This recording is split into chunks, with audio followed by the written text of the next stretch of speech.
What's up, guys? So now we're gonna talk about Mass Effect Andromeda gameplay. Again, I want to make sure that you guys understand that I'm getting all of this information from the GameInformer exclusives that they've been putting on their website, GameInformer.com, from the magazine. I read the digital magazine, which is out right now, but if you want to get the physical copy and you're not a member, you could find out how to do that, sign up and all that on their website. First, I think I have to talk about the classes, because that's what you're gonna start off with. It's gonna be weird for you guys for me to say, you know what, I'm not that happy with this, because I usually am like, oh yeah, I'm totally for it, and I'm very open-minded.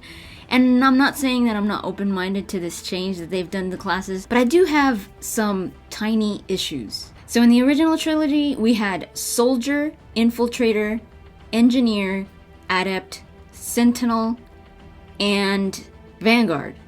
Everyone's favorite. I'm an Infiltrator fan. I did play the Vanguard and it's super fun, but you know what? It's kind of like that thing that you just love, but you kind of hate loving. Like brownies, where you're just like, oh, they're so good, but freaking A, they make me break out and they make me freaking gain like 50 pounds and I just feel horrible after eating it, and it's like, oh. Vanguards are like brownies. In Mass Effect Andromeda, Mac Walters said that we technically have 7 classes. They are getting rid of the class system. I feel like having a class system is the point to having a party. So you now have the access of the full range of abilities. So you could create a jack of all trades if you want. But if you do choose to specialize, let's say, you know what, screw that. I want to stick to Infiltrator. You could totally just specialize in one class or in one tree, one type of ability. And then you unlock the Infiltrator profile. And then you start getting perks. Probably like a bonus to your cloak or something. But if you choose not to specialize in one of those original profiles and you're like, I want to create a jack of all trades, then you unlock the Explorer profile. I don't have that much of an issue with this. Like, I was like, okay, whatever. If I want to stick with one class, I'll stick with one class. I would probably look at the other trees and see what would benefit the Infiltrator the most, and probably get 1 or 2 or something like that. I don't know, I just like structure. This is the way I like to play. I would love to know what you guys think of this system though, so let me know in the comments down below, because this is one of the biggest things that they've changed. So, you can constantly reallocate points. One mission you could be, let's say, more of an adept, more biotics, and then you're like, oh, never mind, no, screw that. Like, in this next mission, I'm gonna be more of a tech. Or in this next mission, I'm gonna be a soldier. What's your team for then? Your team is there to support you, to support your class. That's why you have different team members that are different classes. Let's say in the old trilogy, you go out with Liara and Tali, and you're a soldier. You take them because they are going to support you.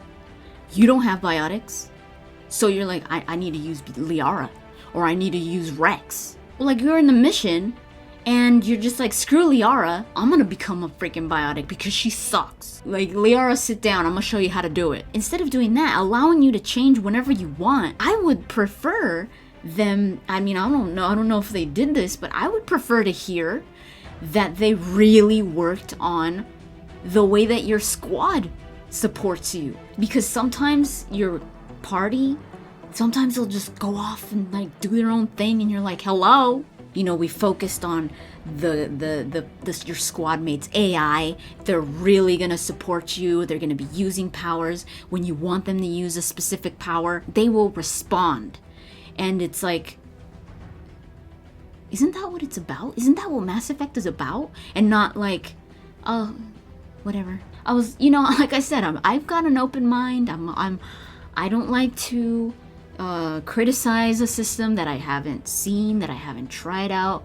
You know, I was like, okay, you know, I'm willing to try this out. I really, really hope that when they say that this is optional, they mean this is optional, meaning that no mission will ever make you feel like you need to change.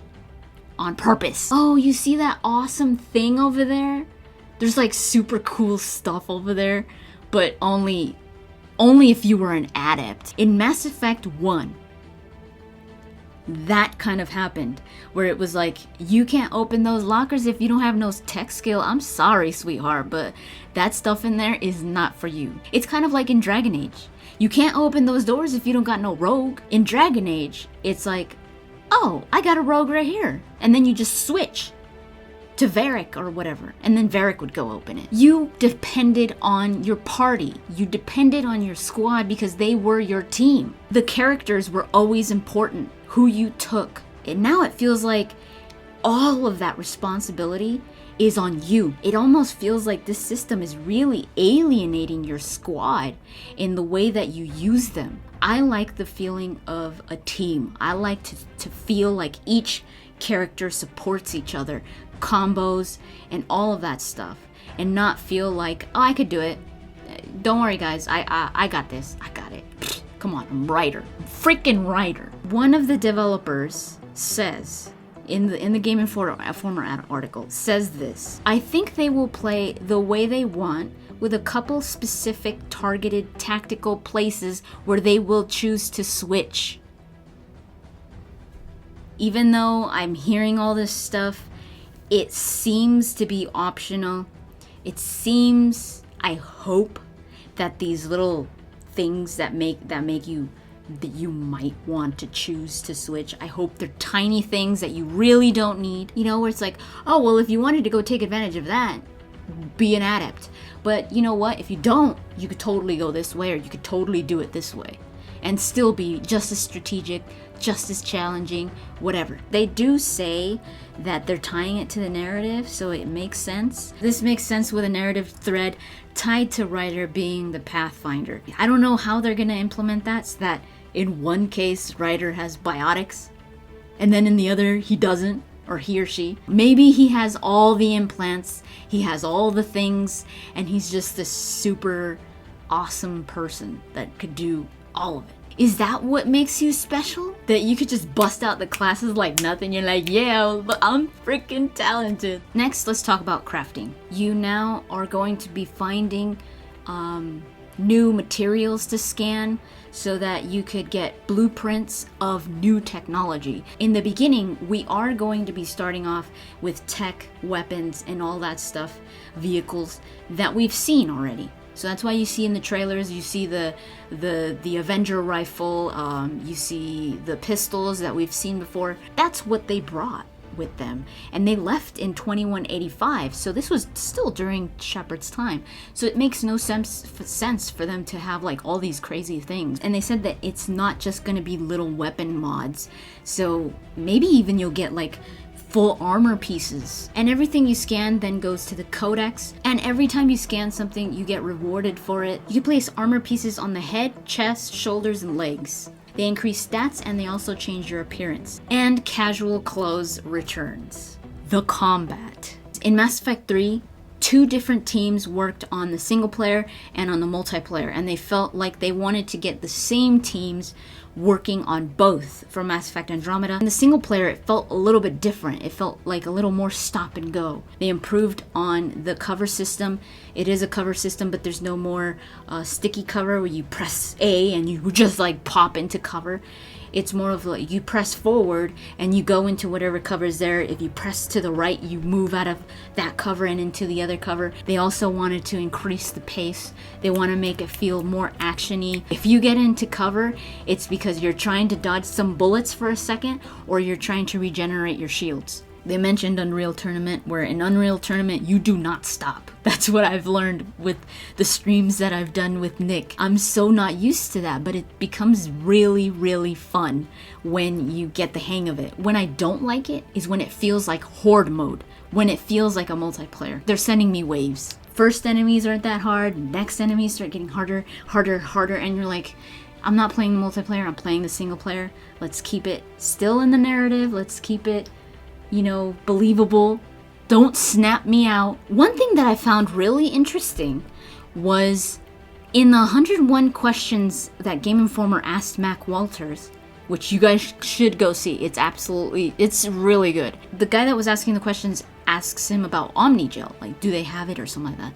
And Mac Walters says they didn't bring it with them. It's probably gonna be a different system for healing. Ryder's got an implant. Screw your team. If they go down and they die. It's like, I forgot to tell you guys, I've got an Omnigel implant. You now don't have the universal cooldown, that global cooldown where all your abilities would cool down. Now each of them cools down on its own. So if you use one, you could use the other, like another one, to bust it into a combo. All major powers are hotkeyed. The radio menu, you could pause, but it's no longer a strategy. It's not like, oh, let me take a breather.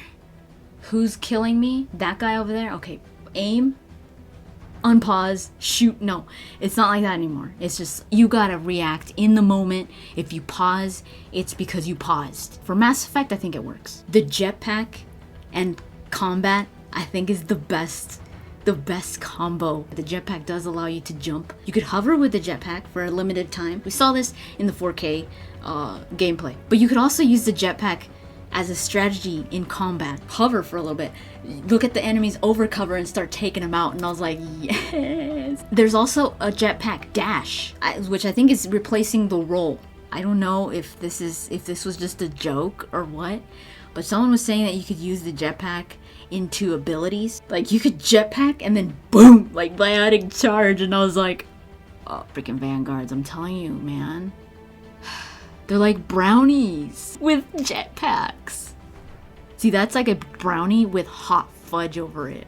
Or like a hot brownie with ice cream over it. Oh. They're adding more verticality to it. If you want to get to one cover, you use your jetpack and get up on top or something like that. A lot of the environment is destructible, so you could be hiding behind a crate and then they break it. And you could still order your squad to point or to attack. The multiplayer. I talked a little bit about what the multiplayer is going to incorporate, because it's pretty much very much the same as the single player when it comes to the combat. They're saying that the balance between the multiplayer and the single player allows for more diverse encounters in the campaign. For us Mass Effect players, especially if you played in the very beginning at the release of Mass Effect 3, because shortly after the release of Mass Effect 3, they released a patch that got rid of this. So a lot of people were like, no, that's not true. I played Mass Effect 3 and I never had to play multiplayer. Well, that means that you didn't play it at launch. I did everything in the game. I did everything, and I had to play multiplayer. I had to, in order to get the best ending. So when I hear this stuff, that the multiplayer is going to affect, or at least it's going to tie to the single player, it's going to have some kind of connection, I'm always like, what kind of connection? They are reassuring us that the multiplayer does not have any effect on your story and on your ending. There is a slight narrative to the multiplayer as well, like in Mass Effect 3. In the multiplayer, you are the Apex Force. It's a militia strike team from the Nexus defending the interests of the Milky Way races. In general, the multiplayer pretty much works like the Mass Effect 3 multiplayer. But one thing that is new is that you could add modifiers. So you could add a modifier that could increase your reward at the end by your team. They deal less damage, or you get more damage, or you don't have shields or something. Or you could do the opposite, where you're like, you know what, I want more damage, but at the end you get a smaller reward. And you can stack modifiers. And they're also planning to release custom crafted missions, and they already have modifiers that you can't change. In these cases, you are rewarded what's called mission funds. They could buy specific items that you want. But here's the catch. It's not like you could just go to the store and everything's there and you could just buy whatever you want with these mission funds. They're not random, but not everything is available. They're always fluctuating. So that's pretty much it. Like I said, I'm going in with an open mind. We could have our opinions now, but we really won't know what it feels like, what it plays like, until we've actually played it. Thank you so much for watching, and I should go.